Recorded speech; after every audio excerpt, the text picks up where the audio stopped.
Well, of course, there's only one issue to discuss this week. That is the salary cap scandal that has engulfed the NRL.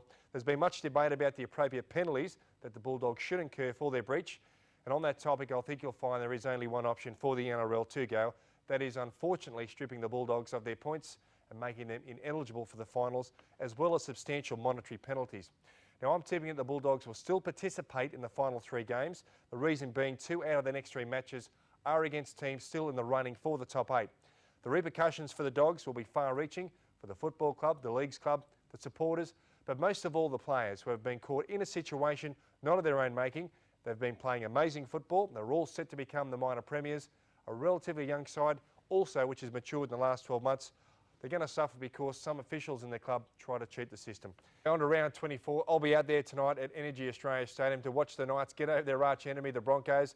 It'll be a great match. I'm tipping Newcastle, of course. I've tipped the Storm over the Tigers, Panthers and the Sharks to win their matches.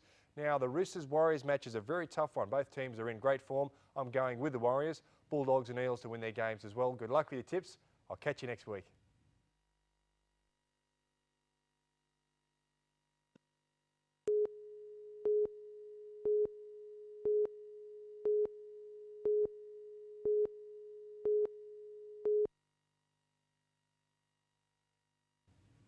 Well, of course, there's only one issue to discuss this week, and that is the salary cap scandal that's engulfed the NRL. There's been much debate about the appropriate penalties that the Bulldogs should incur for their breach.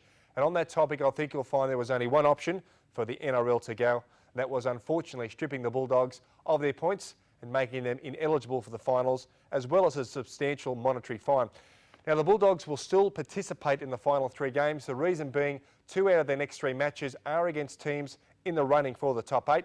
The repercussions for the Dogs, look, it'll be far-reaching for the football club, the leagues club, the supporters, but most of all the players who are caught in a situation not of their own making. They've been playing amazing football. They're all set to become minor premiers, a relatively young side who's really matured in the last 12 months, and they've suffered because some of their officials tried to cheat the system. Anyway, on to round 24, and I'll be out there tonight at Energy Australia Stadium to watch the Knights take on their arch enemy, the Broncos. I'm tipping the Knights, of course. I've tipped the Storm over the Tigers, Panthers and the Sharks to win their matches. Now, the Roosters-Warriors match will really be a tough one to pick. Both of these teams in really good form. I'm going with the Warriors. Bulldogs and the Eels to win their games also. Good luck with your tips. I'll see you next week.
It was a match befitting any final, Victoria taking early control with some great plays to open a good lead.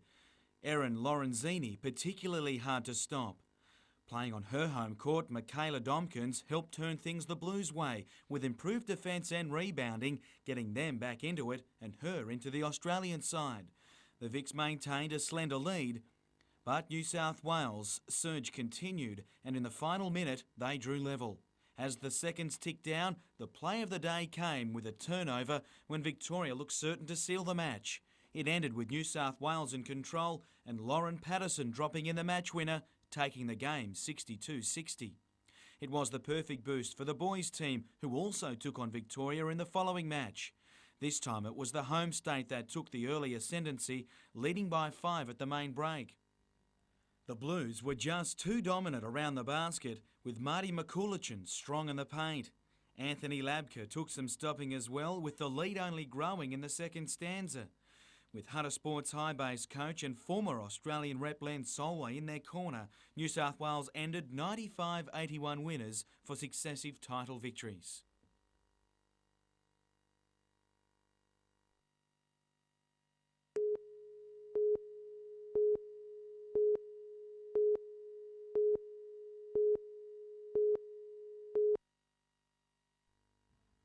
Given the off-season break and the new personnel in the team, the match was designed to simply shake out the rust from a few months' rest. Joel Griffiths and Adam Hughes didn't take long to work well together. Enjoying a week-long training camp in Coffs Harbour, Travis Dodd and Griffiths made themselves right at home. Coach Ian Crook was more than happy with the first outing of the season. The side will return home on Sunday with more games scheduled next week. They'll be home just in time to catch the NBN Soccer League's preliminary final, with Broadmeadow and Highfields fighting for the chance to meet Edgeworth in the decider. To Rugby Union and Wallaby, Matt Rogers was in town today promoting his new book, but he wasn't keen to tell all and what his thoughts were on the Bulldog saga. A highly publicised league recruit, Rogers was signed on a deal not affected by a salary cap. It's so hard. I just feel for the players. They don't run the club. They've got nothing to do with it. And, they're probably going to be the ones who are really, in the end, are going to lose out. In the local competition, the Wanderers have all 4 grades in tomorrow's major finals, but first grade will have their job cut out against the minor premiers in Hamilton. On Sunday, it'll be the end of the line for either the Waratahs or Nelson Bay.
Police have described it as a potentially disastrous combination. A 26-tonne semi-trailer crashing at the corner of a petrol station containing thousands of litres of fuel.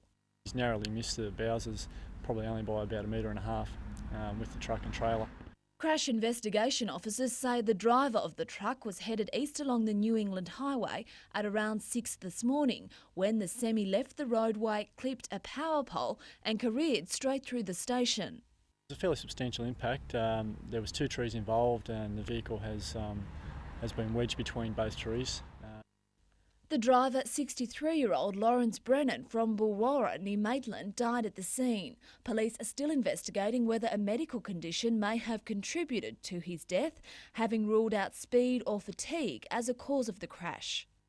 This electricity pole may have actually prevented an explosion.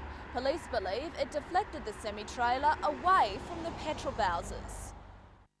It was also fortunate there were no cars parked next to the Bowsers at the time, with the whole station shut down immediately after the crash.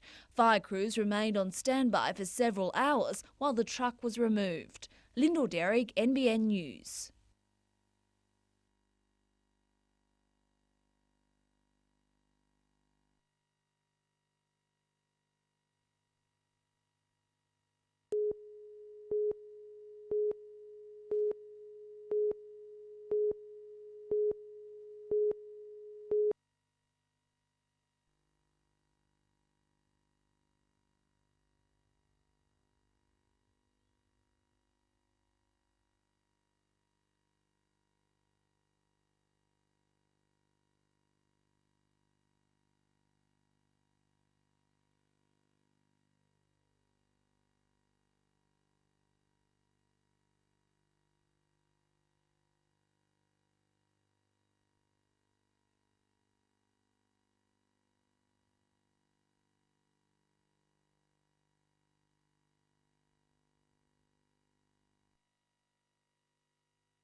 When the state government started upgrading its Stockton ferry terminal almost 2 months ago, it created a situation where commuters on the Stockton side would have improved access, but getting on or off at the council-owned Newcastle terminal would still be another matter.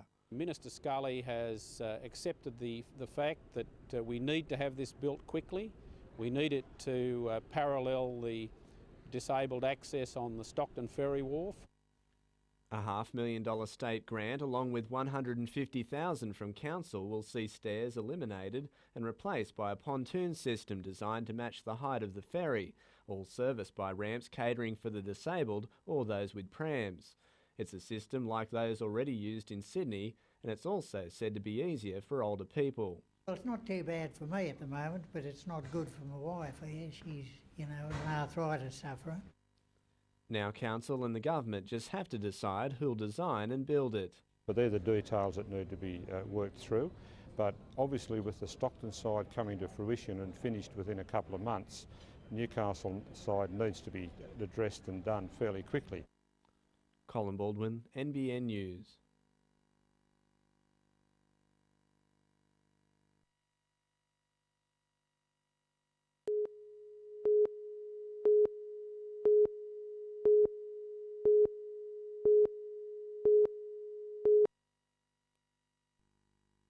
For years, hundreds of patients in the Hunter and their families have had to travel to the region's main hospital, John Hunter, for anything from routine treatment to specialised surgery. But the state government is finally addressing resource problems at Belmont, Maitland and the Mater hospitals, providing a combined $3 million for patient care under a new state health plan. This means that people will be able to get access for those services closer to where they live, and that will take some of the pressure off John Hunter. Belmont Hospital will receive the lion's share of the funding, boosted by extra emergency department staff, more rehabilitation beds and elective surgery and palliative care clinicians. Paediatric services also upgraded. Patients from this area won't have to travel into the John Hunter Hospital. They'll be able to have consults done here at Belmont. Mater Hospital gets a new stroke specialist and haemodialysis equipment, while Maitland Hospital receives a new rehabilitation physician and extra clinicians in general, orthopaedic and elective surgery. And that will mean shorter waiting times for those on elective surgery lists in the Hunter. With state opposition concerns about the restructure said to not apply to the region. There is no downgrading proposed in the Hunter as a consequence of these changes. Vanessa Trezise, NBN News.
Blaj Kokor was today assessing the damage aboard his 9-metre timber catamaran. He reached Newcastle using a makeshift rig after his cedar mast snapped in strengthening winds off Port Stephens early yesterday.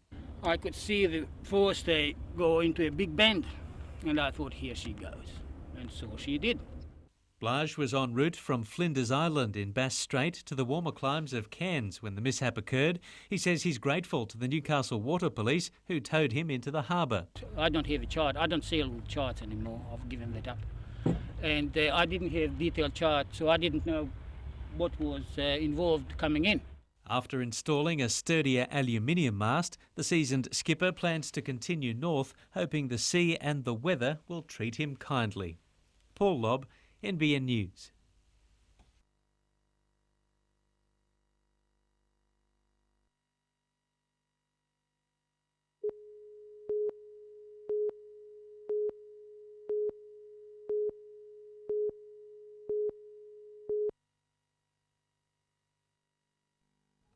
Loved by foodies and families alike, the Derby Street Fair is again set to bring thousands of people into Newcastle. The event was cancelled last year when organisers were unable to obtain public liability insurance, much to the disappointment of local businesses. Now it's back to raise awareness about what Derby Street has to offer. We've linked it back with the Matara this year, being back in Civic Park, and after the parade most people wander up the street, have something to eat, enjoy the entertainment. There's lots of buskers and stall holders, and there's plenty to do. It's a great day out for the family. The local precinct committee says it has several insurance options. One could see it obtain 12 months cover, enabling the street to star more than once a year. Well, we're looking at sort of what we don't know what we're really going to call it, maybe Derby Days or something like that, but we won't do it on the street but on the footpath and try and have a day once a month. For those keen to taste the spoils of Derby Street, the fair will be held on October 13. Cullen Robinson, NBN News.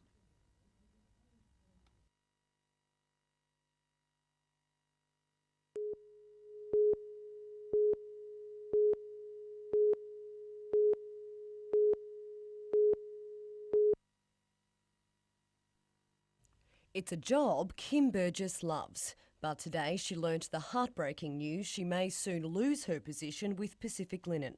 It's wrong to people to do that to us. I reckon it's wrong. Kim is one of 50 workers with an intellectual disability in Newcastle, 5 of them at the laundry, who'll be unemployed in a month because insurers have refused to underwrite their support charity, Delando. If I lose this job, I can't do anything. It's like, how am I going to train again? No one's going to train me to do it, so... Kay Mia manages Delando. It trains special needs people and finds them employment, covering their insurance and providing employers with support staff. This year, insurance giant GIO declined to renew Delando's $3,500 policy. 9 other insurers also knocked them back without giving a reason. Brokers have told Delando that major underwriters are backing away from covering disabled groups. I don't feel that people are looking at the people that are affected. Insurance companies are not looking at people who are affected by this. You wonder if all of Australia has to close down before something's done. In the meantime, there may be another glimmer of hope. After being contacted by NBN News today, the parent company of GIO, Suncorp Medway, has set up a meeting with Delando for this Thursday to reassess the situation. Vanessa Trezise, NBN News.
new vision for children's health services in the Hunter is colourful, to say the least, matching perfectly with its new logo, Kaleidoscope.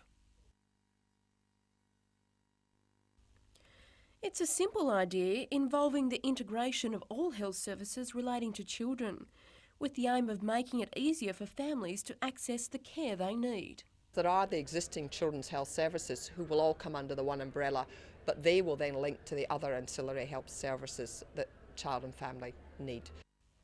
Newcastle-born Hollywood actress Sarah Winter and Hunter living treasure Margaret McNaughton have signed on as patrons of the new network. While excited about the new concept, the new Director of Children's Health, Trish Davidson, says changing the mindset of healthcare professionals will take time. Cultural change is always difficult. The health professionals in the Hunter have obviously supported this. They wanted this to happen. This dream came from them. It wasn't imposed on us. Tanya Carlisle, NBN News.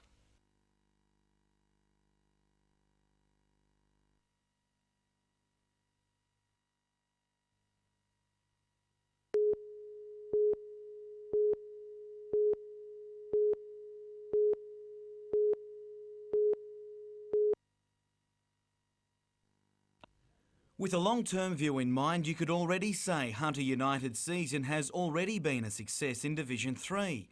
Reaching its first goal by finishing in the top 2, they're now one game away from winning it, before moving on. Our 5-year plan is to actually try to get up to Division 1 and, this is just the stepping stone for that. However, it's fellow local club Charlestown that's out to stop them. They beat Hunter in their first encounter but went down in the following 2 matchups, including the major semi-final. We know that we've beaten them because we've done that, so I think it just comes down to obviously our shooting, the shooting stats. The captain coach has battled without her leading goal shooter for a month but is happy she has the team to win it. Obviously their attack end's very strong, so our defence have got the work cut out there, but yeah, it's just mainly playing a nice steady game and seeing who comes out on top. Many of the former players in both sides have actually played together at some time, with 3 former Charlestown players now in the Hunters camp. Just how that influences the outcome remains to be seen.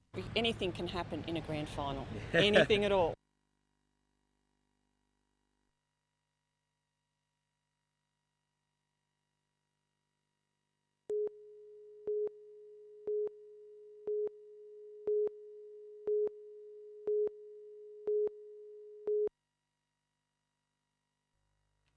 On paper and form, Edgeworth are the short price favourites to win on Sunday, but the club knows only too well what can happen come finals time.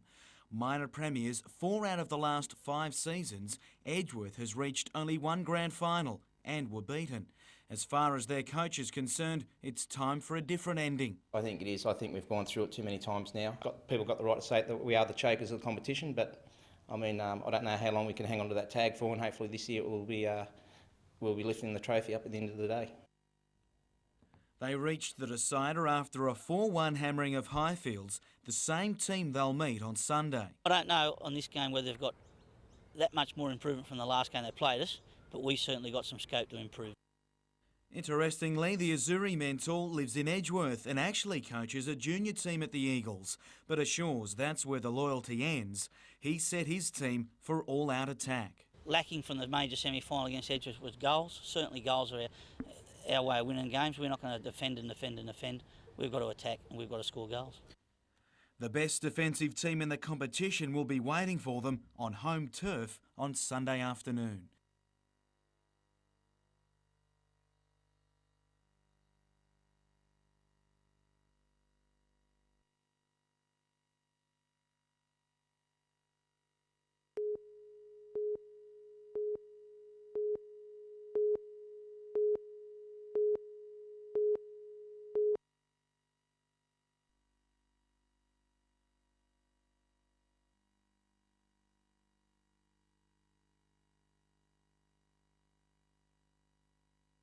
Is this your mother, was this your father or your uncle? And we really want people to contact us and tell us if they're descendants or they're actually in the photograph.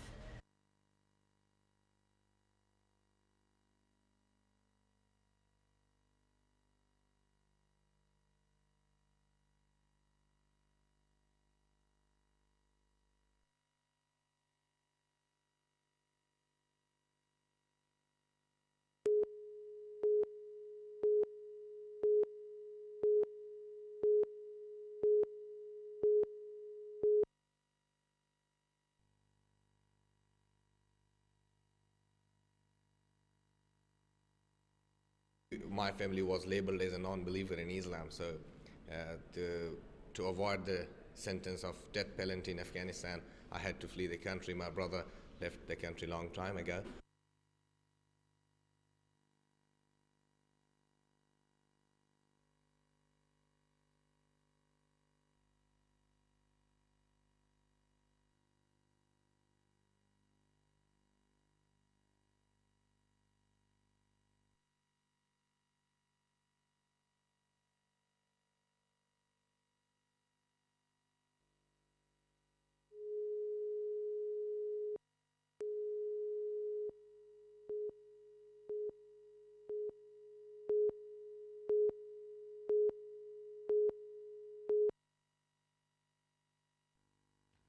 No doubting the commitment from Wanderers this week. Captain Michael Noonan's tackle leading to his side's first try, with Matt Brown scoring after just 5 minutes.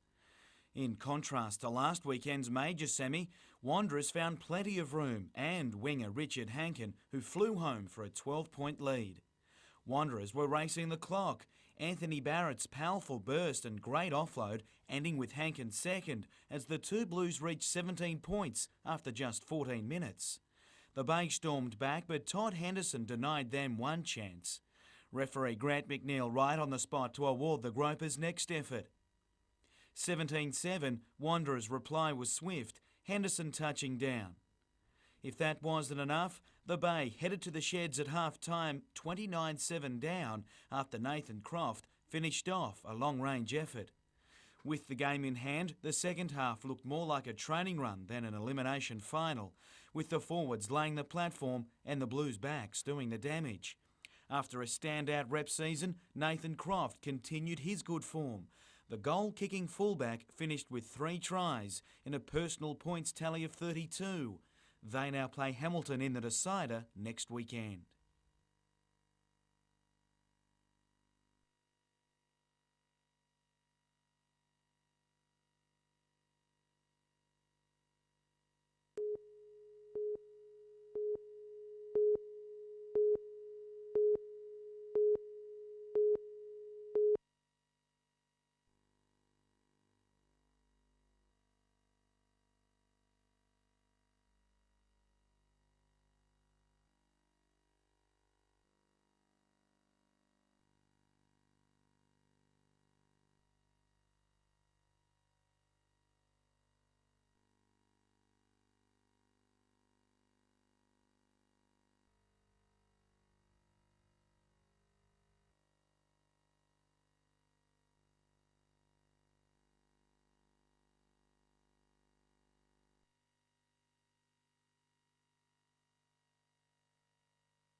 fire swept through the Franklin supermarket, destroying almost everything inside. Brigade crews were called to the shopping centre just before 11 last night to find smoke billowing from the roof.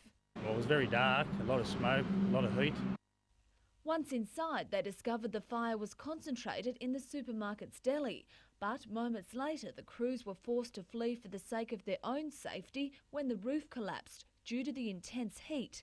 It made their job all the more difficult, forced to fight the fire from a different angle. We had to cut our way through a roller door in the front of the supermarket, and all the grocery aisles were on light by that time, and we've had to fight the fire from that direction.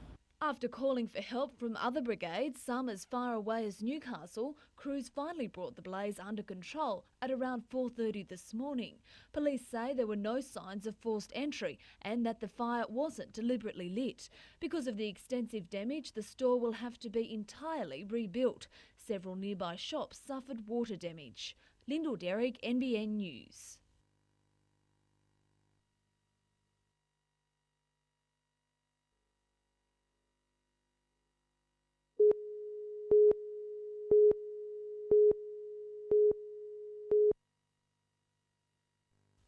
Australian wine has now been one of the world's favourite drops for the past decade. Back in 1992, the industry set a goal to increase export sales. Ahead of even its own forecast, $2 billion worth of product was dispatched overseas for the last financial year. And Colburn wine producer Brian McGuigan today told the Newcastle Business Club the export success is expected to continue. We are amazed the way it continues to go, but it just really endorses and shows us that the confidence that we have in our product is being recognised and continues to be recognised and continues to be developing. Hunter wine exports are estimated to be worth around $50 million annually, and local producers are being told not to rest on their laurels. Brian McGuigan has issued a challenge to his industry to maintain its enthusiasm for growth. He's focused his rallying call on the industry's young people, calling on them to get a passion for expansion. Is anything getting past us? Are we innovating? Are we doing everything that we should be doing? Are we looking after all those overseas guests who are coming to our wineries, to our region? Are we looking after them the way, in fact, we used to? Gary Blair, NBN News.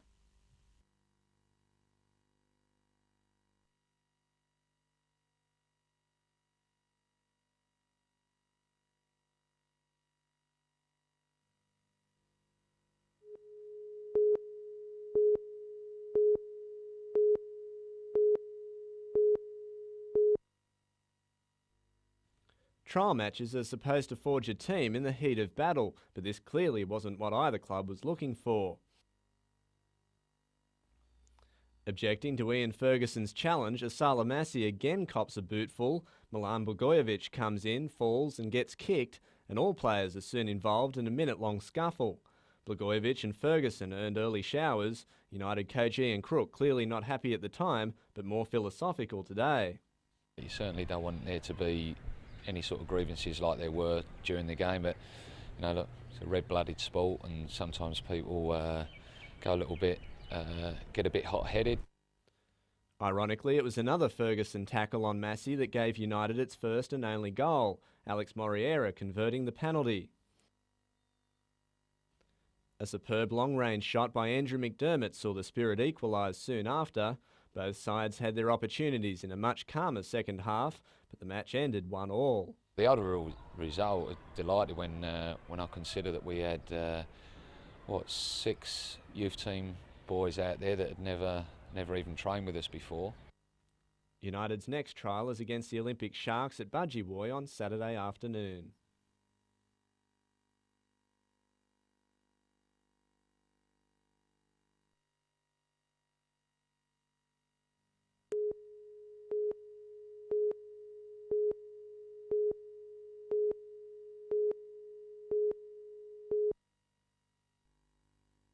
It was a busy morning on Newcastle Harbour. The damaged Royal Navy destroyer Nottingham began the military activity.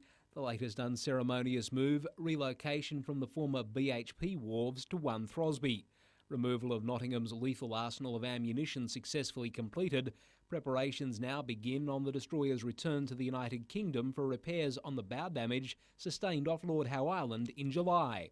It's mainly engineering preparations, both mechanical engineering and electrical engineering on board, just to get the ship ready for her lift back home. When the Nottingham set sail from Portsmouth, England in March this year, the 250 crew were off on a 9-month deployment to the Far East.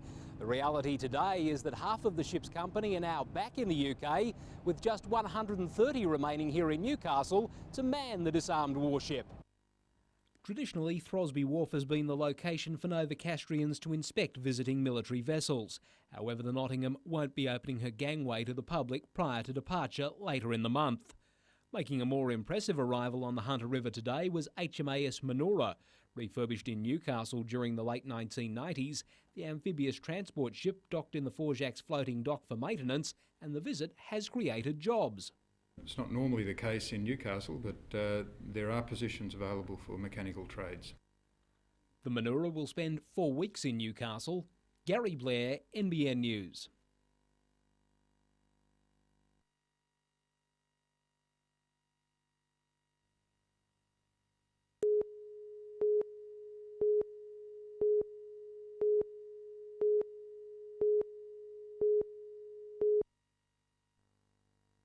Back on familiar shores at last, while the waves weren't what the surf-mad swimmer was looking for today, for Justin Norris it's just good to be back in Newcastle. And I'd pick no other holiday than having a holiday at home.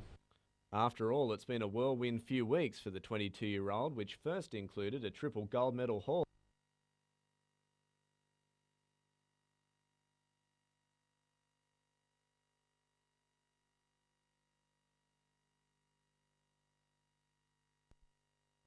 Next came the Pan Packs, where Norris fought hard, but by his own admission had little left in the tank after Manchester. I'd learned a lot of lessons from the Pan Packs, and probably getting snapped by a couple of Americans has given me that motivation to get in and something to train for the next 2 years. Indeed, the 6 weeks off will be followed by a high-altitude training camp in Mexico, then a number of meets before the World Championships next July. But Norris's main focus is the Olympics, with the bronze medalist seemingly keen to add other colours to his collection. That hunger for that ultimate goal in sport is what's keeping me going. Right, mate. This Pan Pack.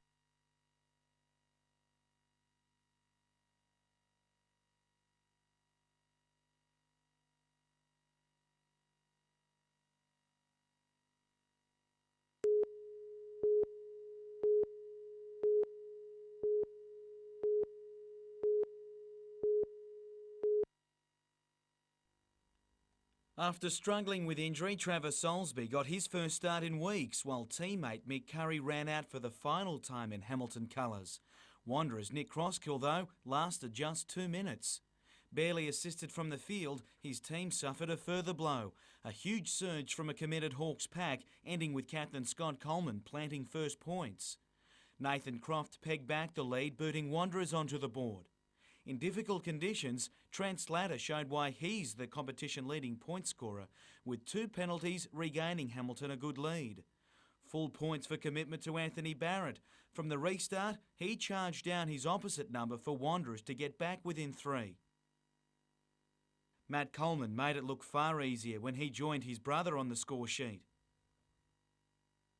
Slatter and Aaron Thompson then joined each other in the sin bin, after a scuffle had them both seeing yellow. 16-8 at half-time, the arm wrestle ensued after the break, before Dan Schaefer broke through to seal the match and Hamilton's first premiership since 1990.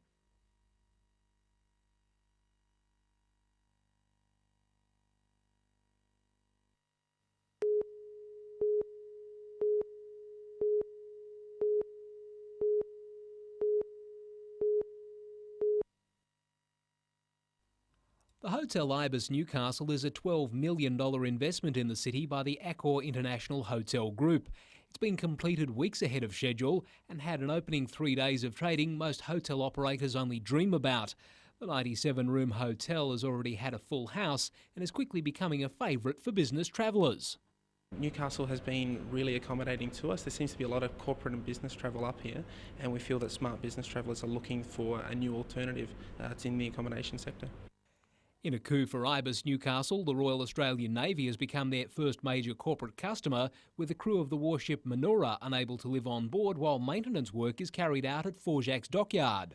We've got about 120 people here in Newcastle at the moment, and our full ship's complement when we leave Newcastle in early October will be up to about 250. So that's officers, sailors, trainees and a small ship's army detachment that's permanently part of the ship. The combination of the yet-to-be-completed Beckton Hotel and the Ibis Newcastle will give the inner city an extra 270 rooms by early next year.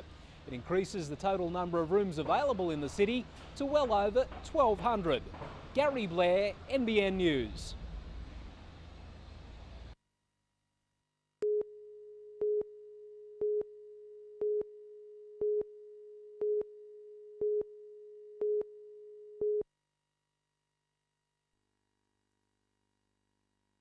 It's the familiar crackle of an Aussie summer, but today's outbreaks were all designed to burn off just the forest undergrowth, reducing the fuel and the potential for a more serious blaze. Today's operation in the Wattigan Mountains west of Lake Macquarie involved national parks, state forests and the Rural Fire Service, who've been planning this 700-hectare burn-off for months.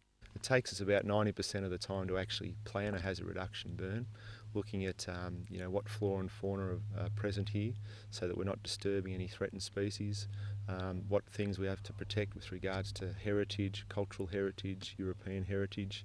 Some parts of the region's forests haven't been burnt in 20 years, a situation that makes firefighters nervous about the season ahead. Well, certainly in this area it's fairly dry. We've had below average rainfall and there's a strong potential, and given adverse conditions during the summer we could have some serious fires. They say it's also time to clean up your backyards. Well, people should already be preparing their houses for the possibility of fires in their area. They should be cleaning their gutters out, keeping the yards tidy and making those sorts of good housekeeping precautions. Paul Lobb, NBN News.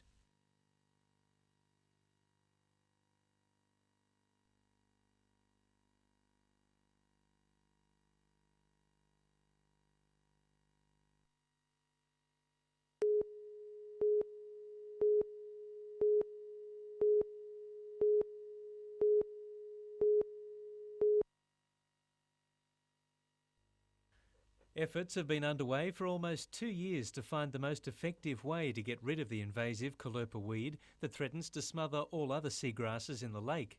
First, the weed was smothered with rubber conveyor belts, which did the job, but also killed off everything else as well.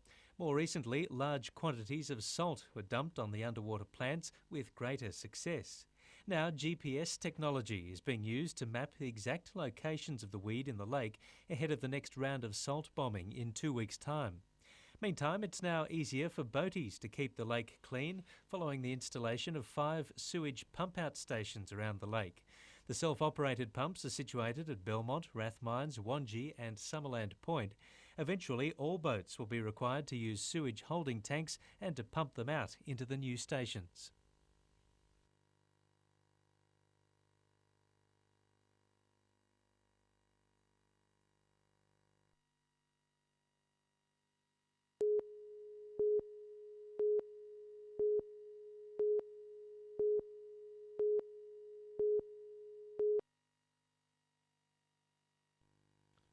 From the 900 teams that started off, this morning only 8 remained. The traditional civic reception to kick off the Boys and Girls Bill Turner finals brought rivals together, with the competition's proud namesake on hand to once and for all dispel a belief that it's a memorial tournament.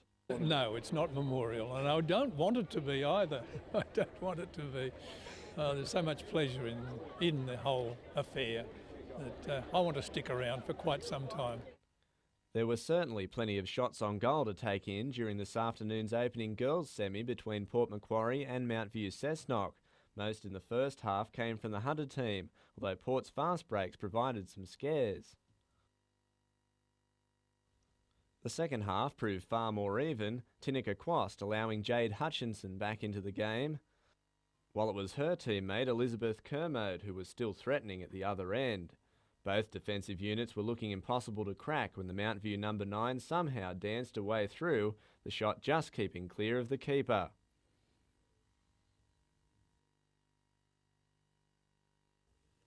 It was far too late in the game for Port to recover, the 1-0 win making Mount View the first team through to tomorrow's girls' final. Colin Baldwin, NBN News.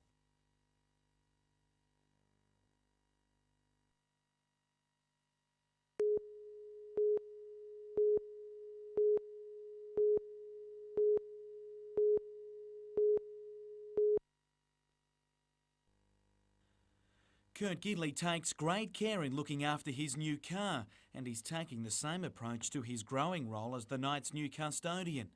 The young star now in the #1 seat for his first top-grade final series. The more games, the more experience I'm getting there, especially with Robbie O helping me out like at training and that. So I think he's still sort of considering himself maybe the couple of games down the track, but I'll take the opportunity while I've got it. So. It may just be for the duration of the season, with Robbie O racing the clock. We need to make some pretty honest assessments here and just see where he's at and see what's best for him and for the team. He's not the only one of concern. Steve Simpson still flawed by the flu. However, today's late news on Danny Badeiras was definitely a lift.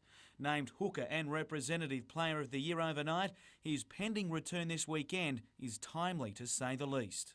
It's getting that stage where it's at that point in the year where we need our best players on the field, and we're going to do everything we can to get him on the field. And I think we're both sort of all trade all the individual awards to win another premiership.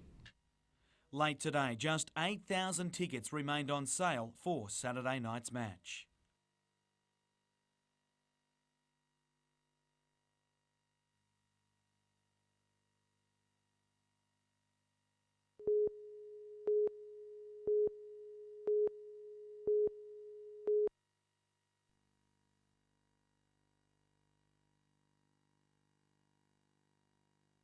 Last thing we want to do is start hurting our communities. I mean, if we're trying to beautify the community instead of trying to, tearing things apart.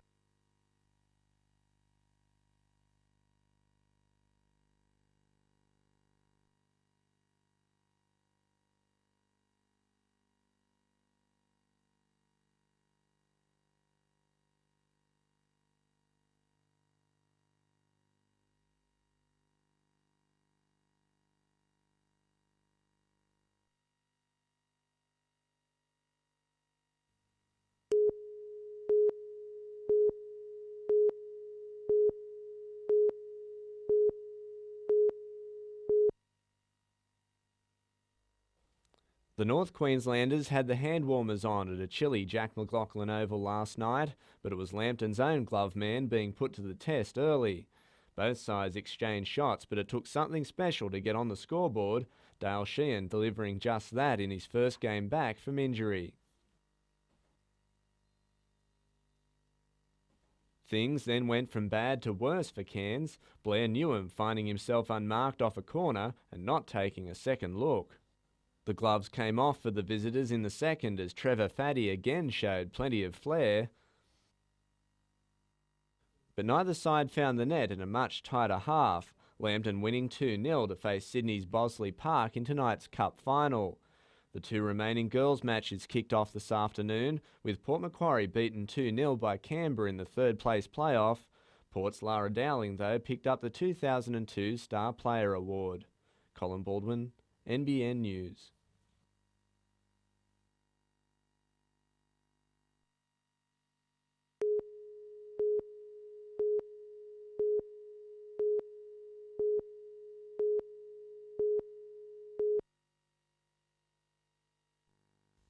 Tony the koala survived in the wild for 7 years before he was struck by a car and almost killed recently. 40 of his friends at Port Stephens have died in the past year from roadkills and dog attacks. So the release of a koala-friendly housing estate next to bush at Tanilba Bay has been welcomed by local carers. Of course, I would have preferred the koala habitat to be still there. However, council has passed it. There's been an individual koala plan of management being done. And there are conditions that have been placed on the area. The most important one, of course, as far as I'm concerned, is the no dog condition. Landcom is about to sell the first 20 of 200 lots on the site, and all buyers must agree to the koala-friendly rules. Dog ownership is prohibited from the estate. All fences have to be built of timber so that koalas can climb them. Any backyard pools or ponds will need a rope so that koalas can get out if they fall in. And these urban koalas are important to the rest of the koala colonies throughout Australia. I mean to say, we're losing koalas at an amazing rate. Paul Lobb, NBN News.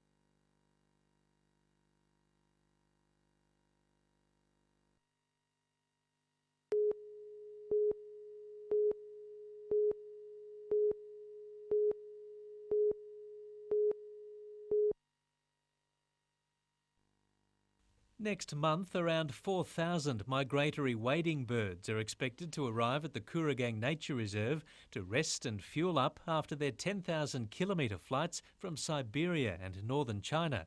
But 30 years ago, there would have been 16,000 birds. National Parks says the numbers have dwindled because the birds no longer like their landing zone. Probably the main factor's been vegetation growing back up. The birds like open areas, and it's been the introduction of mangroves and, to a lesser extent, bitter bush that is just destroying the habitat, making it not suitable for the birds. So the mangroves are being ripped out and mulched in the hope that when this year's birds arrive, they'll feel happier with their surroundings. The sand spit was formed during the 1970s with the spoil from the construction of the Stockton Bridge, and the mangroves that have grown since then must be removed within weeks. Yeah, the birds should be here early October, so it's a bit of a keen effort now to get the job finished in this month before the birds start moving back into the area. Paul Lobb, NBN News.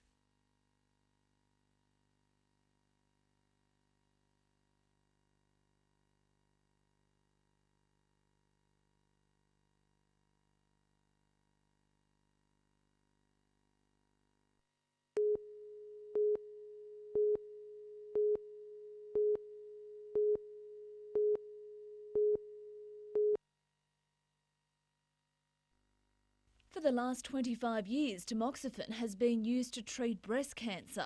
The results of a study involving more than 7,000 women worldwide has now found that it can also prevent the disease. Previously there was uncertainty, now it's clear cut. It can prevent of the order of 1/3 of the hormone-sensitive breast cancers. Norma Meikle from Newcastle has a family history of breast cancer. She was the first person in the world to be involved in the International Breast Cancer Intervention Study. She took tamoxifen for 5 years.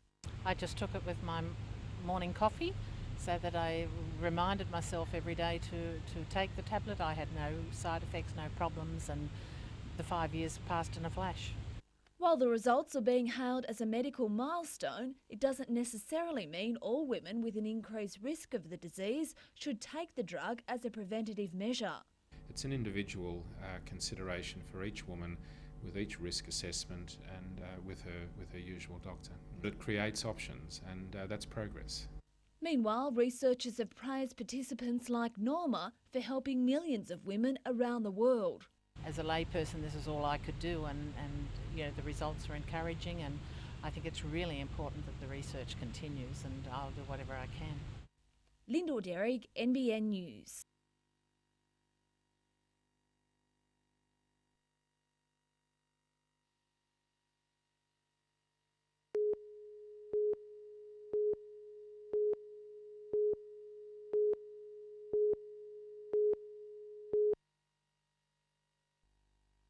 It's not your average holiday, but those in the know will tell you that 2 months aboard a cargo ship can be very relaxing.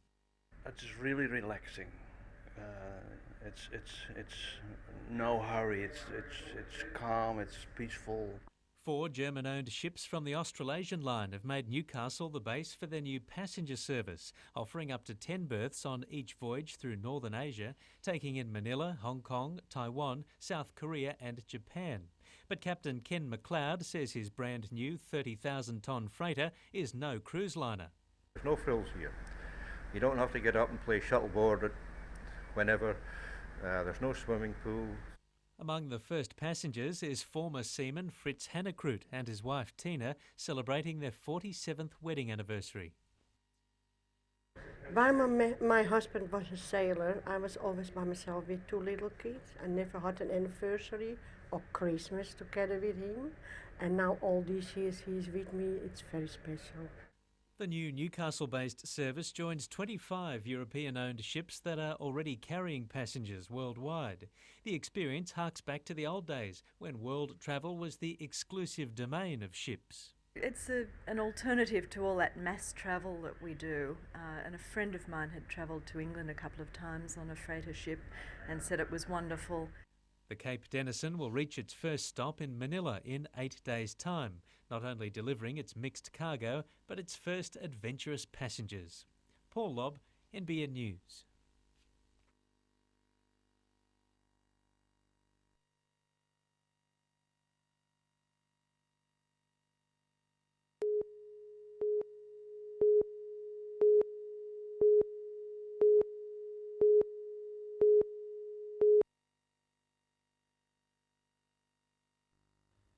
If Andrew John's injury was the worst thing that happened to the Knights last night, it had good company in a luckless outing for the Premiers. There was that deflection which led to a Saints try. However, it was some refereeing decisions that caused most angst. That's not how the video referee saw it, as it finished with a Saints 4-pointer. When the Knights looked certain to score, Mark Gasnier got in the way and looked certain to head to the sin bin, but Bill Harrigan deemed a penalty was sufficient.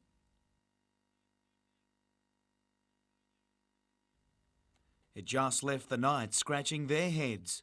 We're getting some very unusual interpretations. In what was a bruising match up front, the Knights didn't leave much in the tank, and now without Andrew Johns, sudden death football gets a whole lot harder. Can you do it without Joey? Oh yeah, we'll soon find out, won't we? We'll be trying our guts out again, and we'll definitely give it a hell of a shake.